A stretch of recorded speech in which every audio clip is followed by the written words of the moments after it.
Computation of long-term capital gain under section 112A. I am expecting this as a short question, or it may come as a long question because it is a amendment to you all. So that is why in the last moment also I am explaining this so that you could remember. So while computing this, full value of consideration will be given in the question that we will take.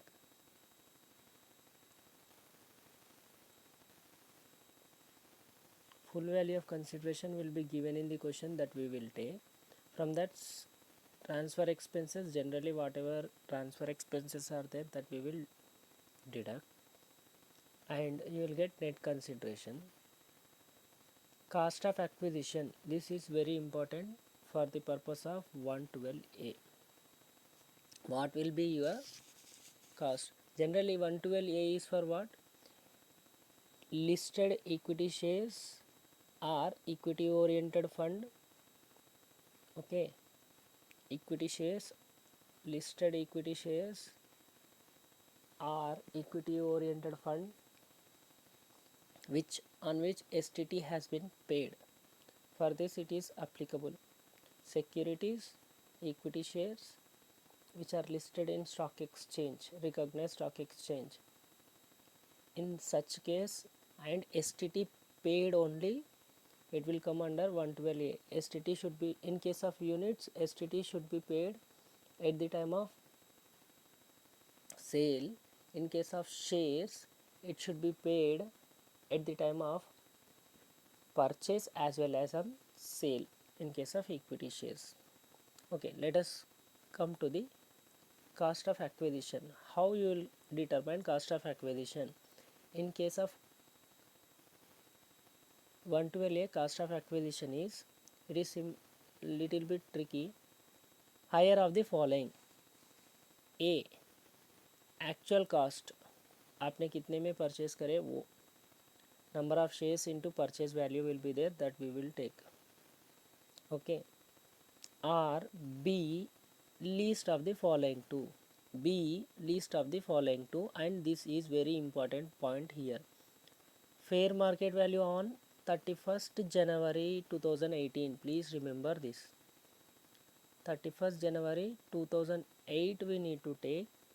And sale consideration. What is sale consideration? Full value of consideration you will take, na, that only. Whichever is least, that will be compared. Bit you are having one fair market value on 1st January 2018 and sale consideration. Whichever is least will be taken and it will be compared with the actual cost, and here we need to take higher. Here we need to take higher value. Okay, so this is what here for the cost of acquisition. So this cost of acquisition will go here. After that you will get long term capital gain, and out of this long term capital gain, whatever amount you have got, that will be your long term capital gain. From that, for the purpose of tax liability only, up to 1 lakh not taxable, but it will be included in the total income. Up to 1 lakh it is not taxable. It doesn't mean out of, you should not include in gross total income.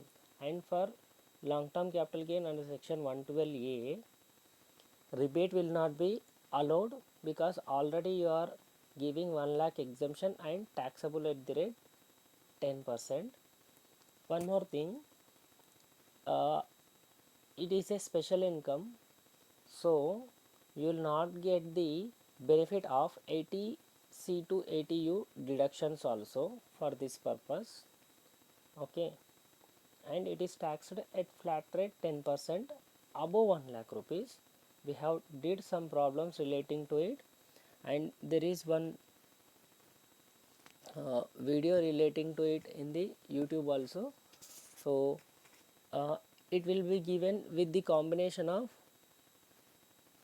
112 112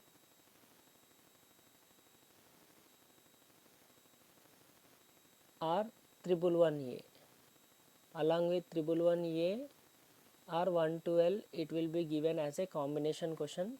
So hope you will understood. So here I am stopping the video. सीखना बंद तो जीतना बंद, सीखते रहो जीतने के लिए। जय हिंद।